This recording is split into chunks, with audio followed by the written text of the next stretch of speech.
Olá, senhoras e senhores, tudo bem? Hoje eu vim aqui gravar um vídeo rapidinho para vocês sobre um padrão bastante conhecido, mas que muita gente me pergunta. O Inside Bar, você conhece ele? Então segue aí o vídeo. Não se esquece de deixar seu like, comentar e compartilhar com seus amigos. Então vamos lá.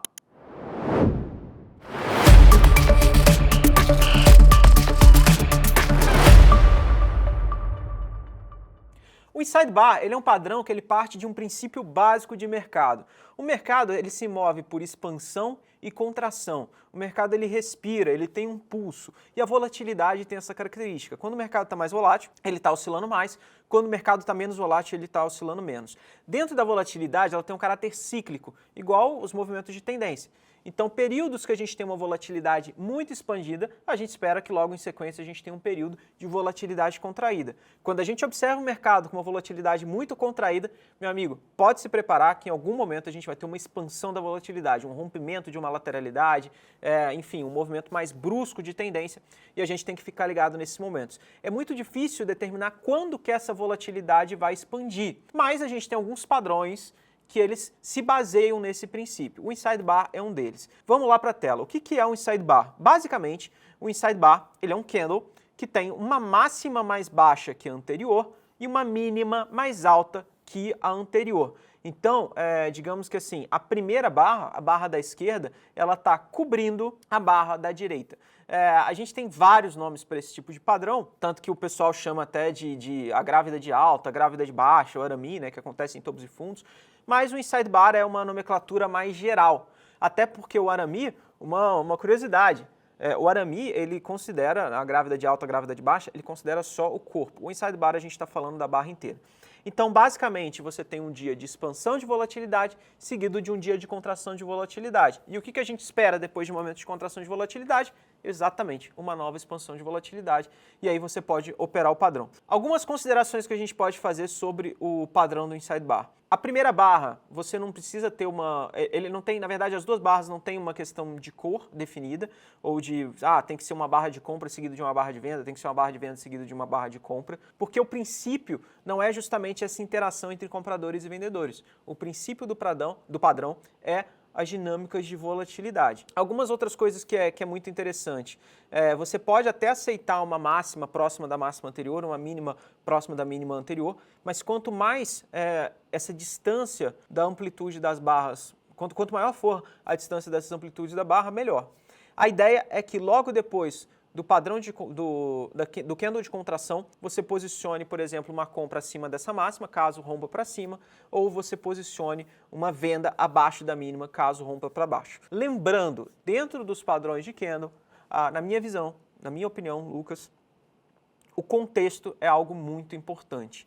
Então, se eu estou numa tendência de alta e eu vejo algum movimento de correção, ou eu tenho um movimento de rompimento, e logo depois eu tenho um Inside Bar, em alguns casos, acho que pode ser coerente, sim, eu adotar o padrão e comprar a máxima do padrão, acreditando que a gente pode ter uma nova expansão de volatilidade. Em alguns casos, ele pode ser, por exemplo, ele pode acabar formando um triângulo no tempo gráfico menor, né? Então, se a gente for fazer a leitura dos tempos gráficos menores. Basicamente, eu acho que a visão do contexto ali é extremamente importante. Então, vamos agora para alguns exemplos. Vamos destrinchar, então, alguns exemplos. Eu trouxe aqui para vocês um exemplo do índice nos 5 minutos. Eu digitei lá no TradingView, tem um indicador de Inside Bar, que é esse Inside Bar Alert, que é só para facilitar ali a visualização dos Inside Bars. Vamos fazer algumas considerações aqui práticas, beleza? Caso você for operar o padrão de Inside Bar de uma forma sistemática, você teria, né, e principalmente quem faz os testes estatísticos do padrão, você teria que entrar em todos os sinais. Isso geralmente é uma coisa que às vezes pode não produzir um resultado muito bom. Às vezes pode ser interessante para você entender um pouquinho se faz sentido ou não faz sentido pensar nesse padrão, mas de uma maneira geral, principalmente quando você opera de forma discricionária, eu acredito que é importante você ter essa leitura de contexto. Só para vocês terem uma ideia, então os candles aqui que estão verde e vermelho, vermelho é a cor do candle de baixa, verde é a cor do candle de alta. Esses candles que estão em verde e vermelho são Inside Bars, ou seja, porque eles são candles que têm, vamos pegar esse exemplo aqui, a máxima dele é abaixo da máxima anterior e a mínima é acima da mínima anterior. Então, independe ali se é corpo ou sombra, você conta a amplitude da barra como um todo. Só olhando de cara aqui, você vê a quantidade de Inside Bars que a gente tem no gráfico de índice. Então, ele está produzindo muitos sinais. Geralmente, sistemas que produzem muitos sinais, tendem a ter uma taxa de acerto baixa, principalmente se o padrão for lucrativo, né, obviamente. Então, é por isso que eu reforço para vocês o cuidado de fazer uma análise de contexto, é uma interrupção de movimento. Na minha visão, eu acredito que o Inside Bar ele é um sinal muito interessante para compra ou para venda quando você tem uma tendência muito bem definida e principalmente logo depois de movimentos fortes. Se você tem um mercado mais lateralizado, naturalmente você vai ter um monte de Inside Bar. Deixa eu pegar um momento aqui que o dólar estava bastante lateralizado nos últimos dias. Eu vou até botar nos gráficos curtos. Os gráficos curtos tendem a gerar mais sinais e os gráficos mais longos tendem a gerar menos sinais. A gente teve bastante dias de lateralidade aqui no dólar. Deixa eu pegar alguns exemplos para vocês aqui. Ó. Deixa eu botar no 2 minutos. Vamos ver esse período aqui do dólar, então. A gente está falando ali do dia 2 de março. Olha a quantidade de inside bars que a gente tem dentro do gráfico de 2 minutos. E a gente tem um mercado sem tendência, né? Ele está falhando em romper fundo, está falhando em romper topo, até que depois veio ali a barra das 15 horas e 30 minutos. Então, assim, a gente tem uma série de sinais sendo gerados e você vai falar assim, eu vou sempre operar a favor do rompimento da barra. Né? Se você fosse operar sempre a favor do rompimento da barra, às vezes você pode ter um pouco de dificuldade. Você poderia, por exemplo, quem opera esse padrão como sinal, geralmente às vezes pega o tamanho do inside candle ou o tamanho da barra anterior e projeta. Aí é algo bem... vale a pena cada um testar e lembrando também que cada ativo vai ter a sua dinâmica em termos de sinal. Em contrapartida, quando o inside bar ele acontece depois de um movimento de rompimento forte, deixa eu pegar um exemplo para vocês que sempre, muitas e muitas vezes acontece. Ó, esse exemplo aqui eu acho que é um bom exemplo. Né? Então você tem o dólar que tentou romper o fundo, tudo bem, tem um contexto de lateralidade e a gente faz uma tentativa de reversão. A gente tem duas barras grandes, barras com fechamento próximo de máxima, pouco ou nenhuma sombra, e logo na sequência a gente tem um inside bar. Esse inside bar ele pode ter sido uma espécie de um triângulo no gráfico menor, ele pode ter sido algum pivô no tempo gráfico menor, e aí é justamente depois que você teve o mercado no movimento de expansão de volatilidade, que ele provou que ele está querendo definir um pouco mais de direção, ele tem a contração, você entrar no inside bar, por exemplo, no rompimento da máxima dele, querendo pegar o próximo movimento de expansão, me parece fazer sentido de um ponto de vista até mesmo de price action, porque você está esperando a próxima expansão de volatilidade depois que você já teve um sinal de que o mercado como um todo está querendo expandir a sua volatilidade. Então, deixa eu pegar outros exemplos aqui para a gente mostrar também desses rompimentos.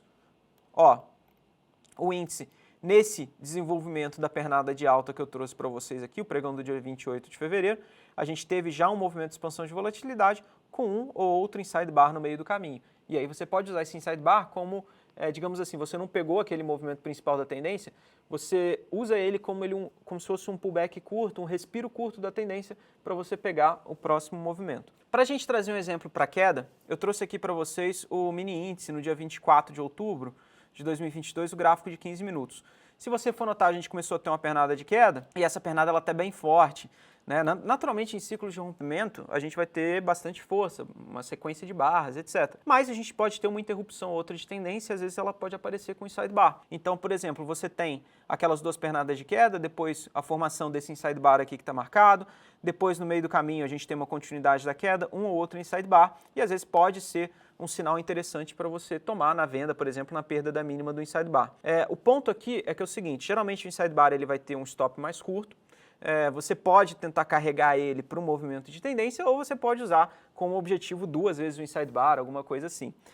Como o espaço dele, o stop dele é mais curto, naturalmente, por conta, você pode botar o stop na máxima da barra anterior ou na máxima, no caso da venda, na máxima da barra do inside. Como o stop dele é menor, se você for trabalhar ali a relação risco-retorno, naturalmente vai ser um objetivo menor, tá? Então, isso é importante da gente falar também. Se, por exemplo, você está operando um índice e o inside bar tem 100 pontos, se você for, eu quero um trade 2 vezes o risco, vai ser um trade de 200 pontos. É um trade, obviamente depende da volatilidade do dia, mas não é um grande, né, um trade muito grande em termos de pontuação. Mas, na minha visão, a forma de trabalhar um inside bar que seria mais interessante, ou pelo menos no jeito que eu opero, é trabalhando os inside bars a favor da tendência, justamente querendo pegar, por exemplo, uma interrupção, principalmente quando você não pegou o início do movimento. O movimento de rompimento começou, você viu um inside bar ali no meio, aí eu tento usar o inside bar como uma referência de operação para mim.